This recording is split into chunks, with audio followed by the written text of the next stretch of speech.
السلام علیکم. نن چې دی نه د سره خبرې کوم. اول خو دا دی هر کله چې ته دا فکر کوې چې ستا ژوند چې دی ډېر فری دی یا ستا ژوند چې دی ډېر نپستنګی دی یا ته دا محسوسوې چې زه ډېر ناکام انسان یم په دې وجه چې ته خپل ځان سره هر وخت چې دی نیګیټیو سوچ وهې. نو د دې لپاره زما څخه 3 ټپس دي. دغه 3 ټپس زه غواړم چې زه سره شیر کړم چې د دې په وجه باندې شاید تاسې هم خپل د ژوند لپاره یا روزمره لپاره تاسې یو ځان لپاره اکټیویټیز پیدا کړي.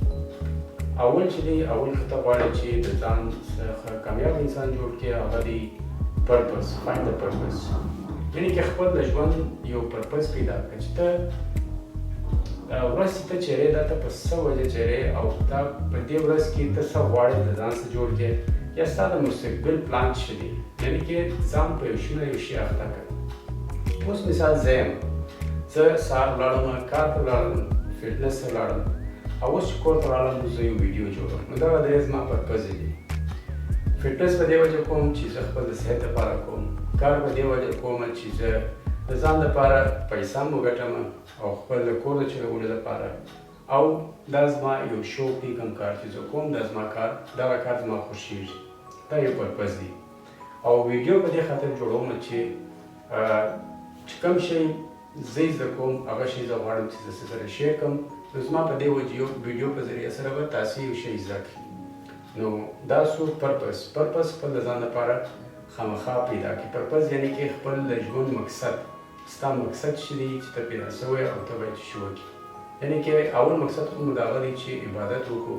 نو نور مقصدونه که چیرې ته چاغ یې، که ته غواړې ځان ډنګر کړې، د دې لپاره باید ته یو پرپز پیدا کړې. یعنې کې ته باید دا په یو وجه باندې وکړې چې ته په څه وجه کوې زه غواړم چې ډنګر شم. دغه رقم مثال که ته غواړې یو شی زده کړې نو د هغه لپاره باید ته یو پرپز ولرې، یعنې مقصد ولرې چې ته په څه وجې زده کوې. اوس لکه مثال چې پیسه ګټو د ژوند د ښه تېرولو لپاره ګټو، نو پرپز ډېر مهمه دی. اول دی پرپز. دوام دی هغه لوکس میټر، یعنې کې خپل د لباس به ډېر خیال ساتې، خپل د چهرې به ډېر خیال ساتې، خپل د وریښتانو به ډېر خیال ساتې چې دا ډېر غټ یو مقصد لري. دا اوس مثال که سهار ته راکښېنې که چیرې ته خپل د وریښتانو خیالونه ساتې، د خپل مخ مثال سم سره پاک نه کې ونه لمبېږې او ته خپل لباس ښه سم وانغوندې چې کوم لباس باید سړی واغوندي په هغه ورځ باندې، او ته کار ته ولاړ شې یا ته داسې ځای ولاړ شې چې هغه مثال په هغه ځای کې ستا لباس ستا یعنې کې لوک چې دی هغه ډېر غټ ویلیو لري. اوس مثال زه تاته یو مثال درکوم. اوس که ته چیرې ته خپل لباس خیال ونه ساتې، ته خپل د مثال د بدن د صفایي خیال ونه ساتې، ستا وریښتان په درک باندې نه او ته ولاړ شې مثال کار ته، او ته مثال یو ښه مثال ټیکنیشین یې، یا مثال که ټیکنیشین د موټرانو ټیکنیشین یې، مستري یې، او یو بل کس دی هغه چې دی هغه خپل د وریښتانو خیال ساتلي، خپل د جسم خیال یې ساتلي، یعنې خپل د صحت یې خیال ساتلي، ښه مثال فټ وي، او خپل د مستري په کالو کې هم د یو داسې کالي اغوستي چې هغه یو لږ مثال که ډېر خیرن نه وي، خو مقصد صفا سوتره کپړې اغوستي. مثال هر شی لږ سره صفا وي او دوی پر طریقه باندې خبرې کوي. نو کسټمر چې دلته راسي ستاسې د دواړو دوکانونه که څنګ پر څنګ وي، کسټمر ځي هغه کس ته چې کوم یو خپل د ځان ډېر خیال ساتلی، ولې هغه پر هغه باندې یقین کوي. هغه دا فکر کوي چې دا کس چې دی اول خو ډېر پوه انسان دی، اول خو پر دې باندې دی یقین پر کوي چې دا کس چې دی زما سره غلط بیانې نشي کولی، او دوهم چې دی دی دا فکر کوي چې دی چې څومره صفا دی شاید د سامان هم هغومره صفا وي. نو دوم وجه دا ده. او درېیمه وجه دا ده چې دی د هغه سره غواړي چې کښېني یا ډېرې خبرې ورسره وکړي، ولې د ده د هغه پرسنالټي خوښېږي. نو په دې وجه باندې چې کوم انسان خپل د لباس خیال ساتلی هغه په هر ځای کې اټریکټیو معلومېږي. د هغه رقم مثال اوس که ته چیرې ولاړ شې یو داسې یو پارټي، یو داسې یو مېلمانوازي ته ولاړ شې چې په هغه ځای کې خلکو مثال د هغه د پارټي په مطابق سره ښه سم لباسونه اغوستي او تا سم لباس نه یې اغوستي.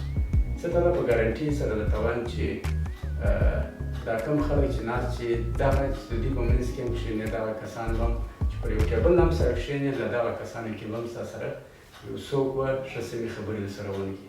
شاید ته ډېر انټلیجنټ یې، شاید ته ډېر مثال پوه انسان یې، لیکن بیا هم دا خلک دا فکر کوي چې شاید ته چې تا خپل د ځان ډیکوریشن دې سم نه دي ساتلی، شاید دننه دماغ څخه به هم ته سم نه وې.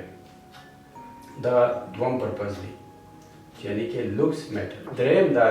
دریم دا دی که ته غواړې چې ځان فارغه نه کې، مثال ځان دغت ته ور نه کې یا ځان دپاره ته یو مقصد ولرې، هغه دا دی چې سټې کنیکټډ یعنې کې ته همیشه دا کوه چې ته خپل د شناختو سره یا خپل د فامیل سره یا خپل د خپلوانو سره، خپل د انډیوالانو دوستانو د دې سره ته باید یو وخت نه یو وخت په رابطه کې ورسره واوسه، یعنې کې د هغو سره کنیکټډ واوسه. د هغه څخه اوله فایده دا ده چې ستا د هغو سره به تعلقات ډېر سم وي، یعنې کې د هغو سره د ټلیفون ورته وکړې دي ډېر خوشحاله کېږي په دې باندې. او دوهم دا دی کله کله موږ ته آیډیاز موږ ته د هغو په ذریعه سره موږ پیدا کولی شو. اوس مثال ته یو داسې کار کوې، مثال ته غواړې چې یو ځای ولاړ شې او ته غیبانه چاته زنګ ووایې او ته هغه ته دا خبره وکړې چې زه فلانکي ځای ته ځمه یا زه غواړم دا شی رانیسم یا داسې وکړم، شاید د هغه څخه یو ډېره ښه آیډیا وي، نو هغه هم ستا سره غواړي چې ستا سره آیډیا شیر کړي، ولې هغه خوشحاله شي، ولې تا زنګ ورته وایي، نو هغه خپل د زړه خبرې ستا سره کوي او ستا سره د ښه آیډیاوې در سره شیروي. نو د دې څخه یو خو دا سو چې ستا د هغه سره کنیکشن ډېر ښه جوړ سو. دوم دا دی د هغه حال دې معلوم کړي. درېیم دا دی چې هغه ستا سره آیډیاوې هم شیروي، نو ته به داسې یو مقصد ولرې او ځان به دې غلط ته نه ورکوې. نو دغه زما درېیم مقصد وه، دا مقصد سره ما شیرولی، یعنې کې اول سو فایند د پرپز، خپل د ژوند لپاره یو مقصد پیدا کړي. دوم دا و چې لوکس میټر، یعنې کې دا لباس دی، خپل لباس ډېره غټه یو رتبه لري.